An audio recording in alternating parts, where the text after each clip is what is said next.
Good morning student. आज का video का मुख्य उद्देश्य हम लोग फिजिक्स पे चर्चा एक कार्यक्रम स्टार्ट कर रहे हैं। जो भी जितने भी सीबीएसई बोर्ड के क्लास 10th के स्टूडेंट हैं उनका स्ट्रेटजी क्या होगा लास्ट फ्यू डेज जो बचे हुए हैं with in 15 to 20 days exam start होने में, और उसमें कैसे अपने सिलेबस को कवर करना है, इस सारे टॉपिक पे मैं आज डिस्कस करने वाला हूँ। पूरे फिजिक्स पे ये पूरा वीडियोज होगा, सभी बच्चों के लिए होगा जो क्लास 10 सीबीएसई बोर्ड के एग्जामिनेशन दे रहे हैं। आप लोग ये video career maker Darbhanga YouTube channel पे देख रहे हो और मैं कुणाल कुमार झा आप सभी को स्वागत करता हूँ अपने वीडियोस में। ये परीक्षा पे चर्चा का जो अगर फर्स्ट चैप्टर हम लोग देखें क्लास 10th का जो फिजिक्स का है वो इलेक्ट्रिक करंट का है। इलेक्ट्रिक करंट का क्या क्या क्वेश्चन हो सकते हैं, किस फेज से किस सिलेबस से आप लोग का न्यूमेरिकल क्वेश्चन आ सकता है, कौन से टॉपिक से रिलेटेड, इस सारी चीज़ों पे हम लोग डिस्कस करते हैं। पहला पॉइंट कि कैरियर मेकर के द्वारा ये प्रोग्राम लॉन्च किया जा रहा है परीक्षा फिजिक्स पे चर्चा, और मैं इस पूरे वीडियोस में आप लोगों को पूरा समझाऊंगा। इलेक्ट्रिक करंट, लाइट, मैग्नेटिक के कैसे क्वेश्चन हो सकते हैं, सारे सब्जेक्ट को कवर करके मैं आप लोगों को एक फाइनल स्ट्रेटजी बताऊंगा कैसे आप प्रिपरेशन कर सकते हो। सबसे पहला चैप्टर अगर लेते हैं इलेक्ट्रिक करंट, तो इलेक्ट्रिक करंट के क्वेश्चंस क्या हो सकते हैं, इलेक्ट्रिक करंट का डिफिनेशन क्या होगा, इलेक्ट्रिक करंट में 1 एम्पियर, 1 वोल्ट और 1 ओम, इस तीनों में आप लोग को चार्ज जब किया आता है 1 ओम, 1 वोल्ट, 1 एम्पियर, 1 जूल या 1 वाट, इस ये 1 टाइप के क्वेश्चन से आप लोग को एक या दो डिफिनेशंस में हो सकता है कि आप लोग के एग्जाम में एबीसी तक के 1 मार्क्स क्वेश्चंस में आ जाए। करंट का डिफिनेशन क्या होगा, प्रॉपर्टीज ऑफ चार्जेस क्या क्या होते हैं, इस पे आप लोग डिस्कस करोगे। प्रॉपर्टीज ऑफ चार्ज क्या होंगे, इस चीज को आप लोग लिखोगे। इसके अलावा पोटेंशियल डिफरेंस से रिलेटेड आप लोग को डिफिनेशंस आ सकते हैं, शॉर्ट क्वेश्चंस बन सकता है। पोटेंशियल डिफरेंस क्या है, पोटेंशियल डिफरेंस और इलेक्ट्रिक पोटेंशियल में क्या अंतर है, इसके बेसिस पे भी आप लोग के क्वेश्चंस आ सकते हैं। सबसे ज्यादा जो क्वेश्चन पूछने का पोर्शन होता है वो ओम्स लॉ, सबसे बड़ा क्वेश्चन पूछने का। हर सेट में आप लोग को ओम्स लॉ से रिलेटेड आप लोग को क्वेश्चन मिलेगा। ओम्स लॉ के स्टेटमेंट बहुत ज्यादा इंपॉर्टेंट है, उसके साथ साथ आप लोग ओम्स लॉ का वेरिफिकेशन कैसे न्यूमेरिकली तौर पे हम लोग ओम्स लॉ को वेरीफाई करेंगे, कैसे ग्राफिकल पर्पस से हम लोग ग्राफिकल बेसिस पे कैसे ओम्स लॉ को डिफाइन करेंगे, एक्सप्लेन करेंगे, इस पे आप लोग का प्रिपरेशन बेस्ट होना चाहिए। इसके बाद जैसे ही हम लोग ओम्स लॉ से आगे बढ़ते हैं, इसके बाद हम लोग को आता है रेजिस्टेंस से क्वेश्चन हो सकता है, किस किस फैक्टर पे रेजिस्टेंस डिपेंड करता है। हर साल 1 ईयर गैप करके ये क्वेश्चन मिलता ही मिलता है, बहुत इंपॉर्टेंट क्वेश्चन है। On what factor resistance of a conductor depends, इस क्वेश्चन पे भी आप लोग अच्छे से प्रिपरेशन कर सकते हो, किस किस फैक्टर पे डिपेंड करता है। Difference between resistance and resistivity, बहुत अच्छा क्वेश्चन बनता है यहाँ से। रेजिस्टेंस और रेसिस्टिविटी के बीच में क्या डिफरेंसेस है, 3 डिफरेंस मोस्टली आप लोग प्रिपरेशन करो, 3 मार्क्स के क्वेश्चन से ज्यादा इसमें क्वेश्चन नहीं बन सकता है। रेजिस्टेंस और रेसिस्टिविटी पे आप लोग, मैं फिर से बार-बार आप लोग को रिपीट कर रहा, रेजिस्टेंस और रेसिस्टिविटी के बीच का डिफरेंस आप लोग को निश्चित ही आप लोग को कंप्लीट करना चाहिए। इसके अलावा फिर मैं आगे बढ़ूं, पैरेलल और सीरीज कॉम्बिनेशन, यहां से डेरिवेटिव क्वेश्चंस बनता हुआ दिखता है पैरेलल और सीरीज कॉम्बिनेशन का। तो पैरेलल कॉम्बिनेशन और सीरीज कॉम्बिनेशन का इक्विवेलेंट रेजिस्टेंस का डेरिवेशन बहुत इंपॉर्टेंट है आप लोग के लिए। और जैसे ही पैरेलल और सीरीज की बात होगी तो आपको इलेक्ट्रिकल मेजरिंग इंस्ट्रूमेंट वोल्टमीटर और अमीटर का 2 तरीके का क्वेश्चन बन सकता है। वोल्टमीटर और अमीटर से, वोल्टमीटर को हम लोग क्यों पैरेलल में कनेक्ट करते हैं और अमीटर को क्यों हम लोग सीरीज में कनेक्ट करते हैं, इस पे आप लोग का बेस्ट प्रिपरेशन होना चाहिए। साथ ही साथ अमीटर या वोल्टमीटर दोनों में किसका रेजिस्टेंस ज्यादा होता है और क्यों होता है, इसके बेसिस पे आप लोग का प्रिपरेशन होना चाहिए। अमीटर या वोल्टमीटर में किसका रेजिस्टेंस ज्यादा होगा और क्यों होगा, अगर कम होगा तो क्यों होगा, इसके बेसिस पे आपका प्रिपरेशन होना चाहिए। इसके साथ अगर हम लोग आगे बढ़ते हैं तो सबसे इंपॉर्टेंट जो क्वेश्चन आप लोग का बनता हुआ दिखता है वो न्यूमेरिकल क्वेश्चन का पोर्शन इस चैप्टर से आता है। और न्यूमेरिकल क्वेश्चन में बार बार बोल रहा हूं, न्यूमेरिकल का जो इस बार क्वेश्चन आने की संभावना है वो आपका पावर से रिलेटेड होगा। पावर से रिलेटेड होगा तो आप लोग का हीट एनर्जी, वो जो joules law of heating effect का जो टॉपिक है वो बहुत इंपॉर्टेंट है for your numerical point of view. अगर इस चैप्टर से क्वेश्चन न्यूमेरिकल बनेंगे तो आप लोग को हर सेट में, आप एग्जाम के बाद भी इस वीडियो को अगर देखोगे तो आप एनालाइज कर पाओगे कि मैक्सिमम क्वेश्चन जो मैंने बताया है कि पावर से रिलेटेड इलेक्ट्रिक करंट का न्यूमेरिकल आता हुआ दिख रहा है। जिसमें पावर से रिलेटेड में कैसे क्वेश्चंस होंगे, तो यहाँ पे आप लोग को 3 फार्मूला पढ़ना था, I2RT। इसका वीडियोस भी आने वाला है, कैसे हम लोग इस 3 फार्मूला को यूज करेंगे, इसके वीडियो के लिए आप लोग नोटिफिकेशन का वेट करेंगे। ये तीन फॉर्मूला जो I square R T V I T और V square by R into T, ये जो एनर्जी कंज्यूम का फॉर्मूला और यहाँ से जो पावर का फॉर्मूला बनता है आई स्क्वायर आर। इसके अलावा पावर के एक और फॉर्मूला है वी स्क्वायर बाय आर और last formula power equals V I. इसके बेसिस पे आप लोगों को क्वेश्चन मिलेगा और साथ में इंक्लूड क्या रहेगा, तो commercial unit of electric current. Commercial unit बिल्कुल आप लोग को अच्छे से कंप्लीट करके जाना है। इसके कुछ कन्वर्जन फैक्टर हैं, कैसे हम लोग वाट को किलोवाट में कन्वर्ट करते हैं और फिर कॉमर्शियल यूनिट निकालते हैं और प्राइस के बेसिस पे टोटल बिल हम लोग कैलकुलेट करते हैं। इस बेसिस पे क्वेश्चन 100% आप लोग को आने की संभावना है। ये पूरा आपको मैंने इलेक्ट्रिक करंट का कवर किया। इसके बाद आते हैं magnetic effect of electric current. Magnetic effect of electric current से मैं टोटल 10 क्वेश्चन आप लोग से डिस्कस कर रहा हूँ और मोस्ट प्रोबेबली उस 10 क्वेश्चन में आप लोग जब क्वेश्चन एग्जाम दोगे तो अगर प्रिपरेशन मेरे 10 क्वेश्चन के बेसिस पे कर रहे हो तो आप लोग को निश्चित ही 7 से 8 क्वेश्चन आपको इसी से आता हुआ दिखेगा। पहला जो क्वेश्चन बनता है मैग्नेटिक इफेक्ट क्या है इलेक्ट्रिक करंट का, इस चीज को आप लोग को बेहतर समझ होना चाहिए कि किसी भी कंडक्टर से इलेक्ट्रिक करंट पास करता है तो वह मैग्नेट की तरह बिहेव करता है। तो सबसे पहले आप लोग को करंट कैरिंग स्ट्रेट कंडक्टर का क्वेश्चन बनता हुआ दिखेगा। इसमें करंट कैरिंग स्ट्रेट कंडक्टर में जो मैग्नेटिक फील्ड बनता है वो किस किस फैक्टर पे डिपेंड करेगा, तो पहला important question on what factor the magnetic field produced by current carrying conductor depends. इस क्वेश्चन पे आप लोग अच्छे से प्रिपरेशन करोगे। इसके साथ साथ कुछ प्रॉपर्टी से क्वेश्चंस आते हैं। प्रॉपर्टी से रीजन बेस्ड क्वेश्चन आएगा। पहला जो प्रॉपर्टी से क्वेश्चन आता है reason based question, why magnetic field lines is a continuous curve. इस पे आप लोग को डिटेल में पढ़ना चाहिए। रीजन को अच्छे से लैंग्वेज बेस्ड किस बेसिस पे अच्छी क्वालिटी ऑफ लैंग्वेज के साथ कैसे आंसर करना है इसका प्रैक्टिस करना चाहिए। इसके अलावा हम लोग मैग्नेट के प्रॉपर्टी से क्वेश्चन दूसरा क्वेश्चन जो रीजन बेस्ड क्वेश्चन बनता है वो बनता है why magnetic field lines is continuous के अलावा why magnetic field lines do not intersect each other. ये भी रीजन बेस्ड क्वेश्चन आप लोग को दिखेगा। थर्ड जो रीजन बेस्ड क्वेश्चन होगा why the magnetic strength is more near the pole of the magnet as compared to the other place. Pole के पास मैग्नेटिक स्ट्रेंथ बहुत ज्यादा क्यों होता है, इसका रीजन भी आप लोग को बेहतर ढंग से लिखने की आवश्यकता है। इस तीनों रीजन बेस्ड क्वेश्चन के लिए आप लोग तैयार रहेंगे। 3 रीजन बेस्ड क्वेश्चन। इसके अलावा पहला क्वेश्चन मैंने बताया था on what factor the magnetic strength of a current carrying straight conductor depends, ये पहला क्वेश्चन होगा। इसके अलावा दूसरा क्वेश्चन जो बनेगा on what factor the magnetic strength of current carrying circular loop depends. तो एक आप स्ट्रेट कंडक्टर के लिए तैयार रहेंगे, दूसरा सर्कुलर लूप के लिए तैयार रहेंगे। इस दोनों का डायग्राम बहुत इंपॉर्टेंट है। इस दोनों के डायग्राम को बेस्ट प्रैक्टिस करके जाएंगे। ये दोनों क्वेश्चन बनता हुआ दिखता है। इसके अलावा मैग्नेटिक इफेक्ट से आप लोगों को इलेक्ट्रोमैग्नेट का क्वेश्चन मिलेगा। इलेक्ट्रोमैग्नेट का क्वेश्चन एक ही चीज सबसे ज्यादा इंपॉर्टेंट होता है, why soft iron core is used in an electromagnet. इस क्वेश्चन के लिए आप लोग रेडी रहेंगे। Why soft iron core is used in an electromagnet, क्यों सॉफ्ट आयरन का यूज करते हैं हम लोग इलेक्ट्रोमैग्नेट में, इस चीज के लिए आप लोग याद रखेंगे।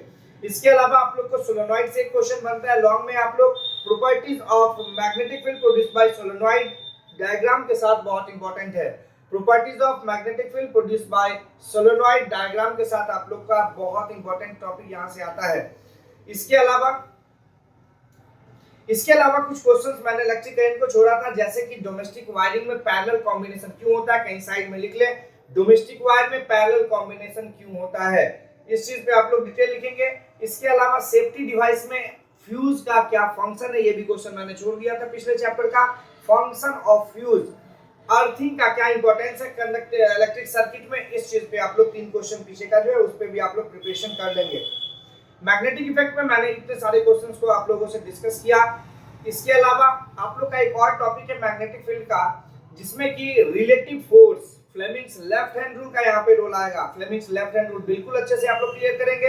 इसके अलावा डायरेक्शन को देख के जाएंगे कि कैसे मैग्नेटिक फील्ड में जब किसी दूसरे मैग्नेट को लाते हैं तो हम लोग को रिलेटिव फोर्स दिखता हुआ महसूस होता है। वो रिलेटिव फोर्स का डायरेक्शन क्या होगा, फ्लेमिंग्स लेफ्ट हैंड रूल के हिसाब से कैसे हम लोग का करंट का डायरेक्शन होगा, कैसे फील्ड का डायरेक्शन होगा और कैसे हम लोग को रिलेटिव फोर्स उस मैग्नेटिक फील्ड की वजह से जो बनता हुआ दिखता है, इस चीज को हम लोग देखेंगे।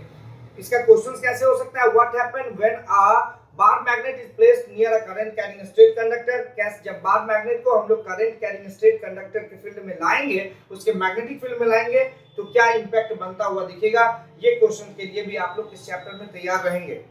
आते हैं लाइट के चैप्टर पे। तो लाइट का जो चैप्टर है, लाइट में लाइट का डिफिनेशन, रिफ्लेक्शन ऑफ लाइट बहुत इंपॉर्टेंट क्वेश्चन बनता है, हर 2 साल पे ये क्वेश्चन आता ही है। रिफ्लेक्शन ऑफ लाइट को आप लोग अच्छे से देख के जाएंगे। रिफ्लेक्शन ऑफ लाइट के अलावा आपको रिफ्लेक्शन ऑफ लाइट के अलावा आप लोग को properties of image form by plane mirror बहुत इंपॉर्टेंट है, डायग्राम के साथ।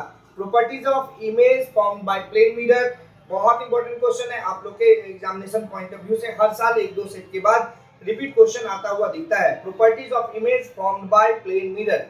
इसके अलावा अगर स्फेरिकल मिरर पे अब बात की जाए तो रीजन बेस्ड क्वेश्चन 2 बनेंगे। Why concave mirror is called a converging mirror, while but convex mirror is called a diverging mirror. क्यों कॉन्केव मिरर को कन्वर्जिंग मिरर और कॉन्वेक्स मिरर को डाइवर्जिंग मिरर कहते हैं, इस क्वेश्चंस के लिए भी आप लोग तैयार रहेंगे। कॉन्केव मिरर और कॉन्वेक्स मिरर का यूज कैसे हम लोग इसका यूज करते हैं, ये दूसरा क्वेश्चन, कॉन्केव और कॉन्वेक्स मिरर का यूज। इसके अलावा 5 इंपॉर्टेंट पोजीशन है कॉन्केव मिरर का, वो पांचों का रे डायग्राम आप लोग जरूरी प्रैक्टिस करके जाएंगे। जैसे पहला जो पोजीशन का होता है वो पहला पोजीशन होता है जब ऑब्जेक्ट को हम लोग कहां पे डालेंगे, इनफाइनाइट पे डालेंगे तो इमेज फोकस पे बनेगा, हाईलाइट इमेज बनेगा, रियल और इन्वर्टेड बनेगा। इसी तरीके का 5 पोजीशन, कौन कौन सा पोजीशन, इन्फिनिटी पे ऑब्जेक्ट रहेगा तब, फोकस पे ऑब्जेक्ट रहेगा तब, इसके अलावा बियॉन्ड सेंटर ऑफ कर्वेचर रहेगा तो, एट सेंटर ऑफ कर्वेचर रहेगा तो, बिटवीन सी एंड एफ मतलब between centre of curvature and focus pole रहेगा तो, और between F and pole, focus और पोल के बीच में जब ऑब्जेक्ट रहेगा तो। इसके अलावा 2 कॉन्वेक्स मिरर का डायग्राम बहुत इंपॉर्टेंट है, इतना आप अगर कर लेते हो तो आपका रिफ्लेक्शन ऑफ लाइट का टॉपिक खत्म होता हुआ दिखता है। साइन कन्वेंशन पे बहुत कंसंट्रेट करने की आवश्यकता है।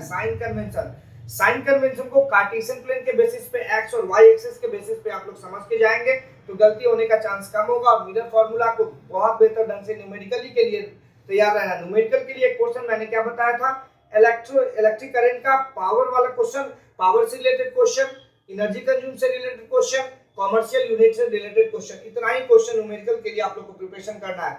साथ में लाइट के मिरर फार्मूला से रिलेटेड क्वेश्चन, और वह क्वेश्चन जिसमें कि यू भी एफ में से कोई एक फाइंड करना हो और साथ में मैग्निफिकेशन उसमें क्वेश्चन में मिला हुआ हो, मतलब आपको ऑब्जेक्ट डिस्टेंस, इमेज डिस्टेंस या फोकल लेंथ में से किसी चीज को फाइंड करने की जरूरत हो और साथ में मैग्निफिकेशन का कोई रिलेशन दिया हुआ रहेगा, इस टाइप के क्वेश्चंस आप लोग को 100% आएगा। इसके अलावा आप अगर साइन कन्वेंशन को अच्छे से कर सकते हो, न्यूमेरिकल अगर अच्छे से फॉर्मूला को इंप्लीमेंट करके क्वेश्चन 10-20 क्वेश्चन एनसीईआरटी के बना लेते हो तो it's enough for your examination point of view. इसके अलावा अगर हम लोग रिफ्रैक्शन में आते हैं तो रिफ्रैक्शन में रिफ्रैक्टिव इंडेक्स का जो टॉपिक है बहुत इंपॉर्टेंट है, अच्छे से समझ के जाने की आवश्यकता है। रिफ्रैक्टिव इंडेक्स कैसे, मीडियम के चेंज होने से रिफ्रैक्टिव इंडेक्स पे क्या प्रभाव पड़ता है, रिफ्रैक्टिव इंडेक्स और वेलोसिटी, उस मीडियम में उसका वेलोसिटी में क्या रिलेशन है, इस चीज के बेसिस पे। डायमंड क्यों बहुत ज्यादा चमकता है, बहुत इंपॉर्टेंट क्वेश्चन रीजन बेसिस पे आएगा। डायमंड का स्पार्कलिंग के रीजन क्या है, इसके पीछे का क्या रीजन है, आप लोग इस पे बहुत बेस्ट प्रिपरेशन करोगे।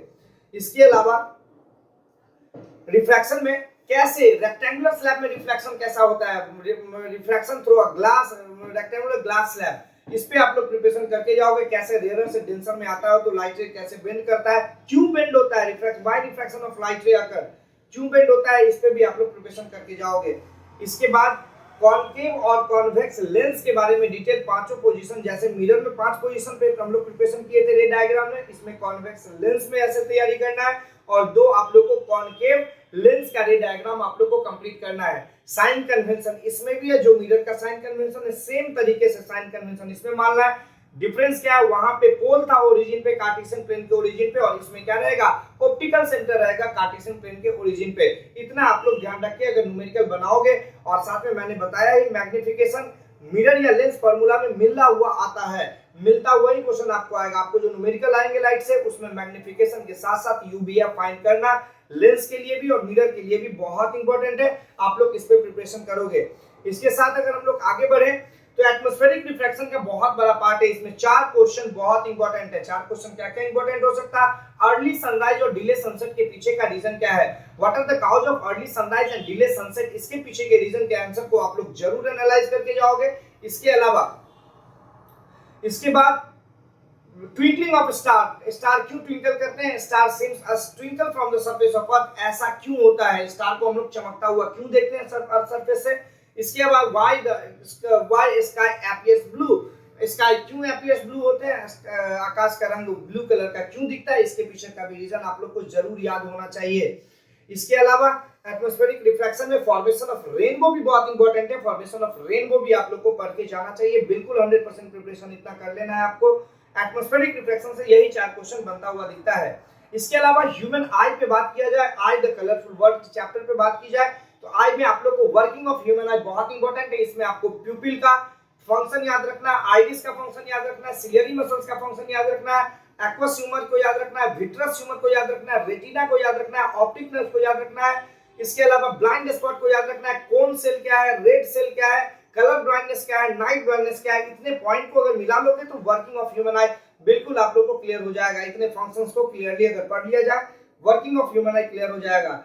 इसके अलावा बहुत इंपॉर्टेंट टॉपिक जो आई से रिलेटेड आता है वो आता है डिफेक्ट से रिलेटेड, मायोपिया और हाइपरमेट्रोपिया में क्या डिफरेंसेस है, इसके 3 पॉइंट को क्लियरली आप लोग प्रैक्टिस करोगे। इसके साथ साथ corrected eyes, normal eyes and defect eyes, myopia का corrected eyes, normal eyes and defect eyes, hypermetropia के रे डायग्राम को प्रैक्टिस करके जाना बिल्कुल जरूरी है।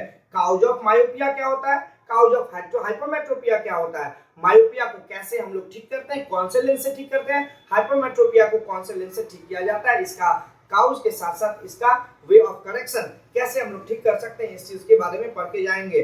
थोड़ा बहुत कैटरेक्ट के बारे में भी आप लोग पढ़ लेंगे। कैटरेक्ट भी एक बीमारी है, प्रेस बायोपिया भी एक बीमारी है जिसमें फार पॉइंट और नियर पॉइंट दोनों में ही प्रॉब्लम हो जाता है। तो प्रेस बायोपिया के लिए कौन से लेंस को हम लोग यूज करेंगे, इसका आंसर आप लोग कमेंट बॉक्स में जरूर बताओगे। इतना था आपके अगर फिजिक्स के बेसिस पे जितने क्वेश्चंस को मैंने आपके सामने रखा है उतने क्वेश्चन। इसके अलावा एक डिस्पर्सन ऑफ लाइट से भी क्वेश्चन बनता है, प्रिज्म से लाइट का diffraction, scattering of white light through a prism, इसको आप लोग कंप्लीट करके जाएंगे।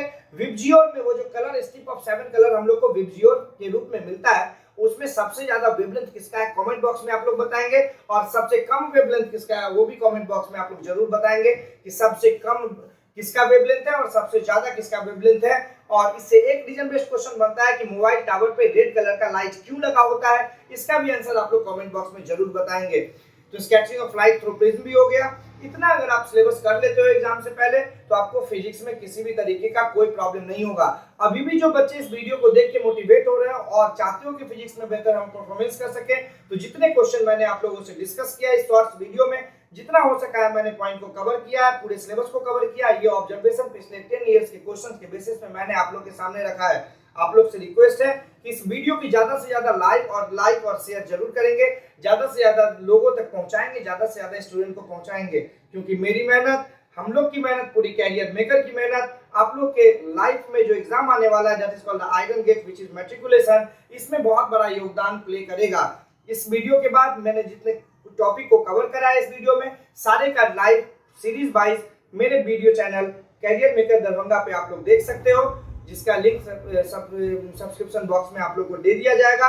आप लोग वहां से उस लिंक को उठाएंगे और इस वीडियो चैनल यूट्यूब चैनल के साथ बने रहेंगे। इसके साथ नेक्स्ट वीडियो जो बनने वाला है वो ऐसे ही बनेगा, केमिस्ट्री पे चर्चा। ये कार्यक्रम है, हर सब्जेक्ट पे मैं इसी तरह से वीडियो बनाऊंगा, आप लोग को मोटिवेट करूंगा सो डैट कि हमारे इस वीडियो से जो बच्चे देख के प्रभावित होंगे, मोटिवेट होंगे, वह मेहनत अपने रिवाइज कर लेंगे। अभी अगर 2 घंटा 3 घंटे की मेहनत हो रही होगी तो उसको इंक्रीज करके दोगुना करने की कोशिश करेंगे, जिससे कि 2025 एग्जामिनेशन में बेहतर रिजल्ट आप लोग ले आ सकेंगे।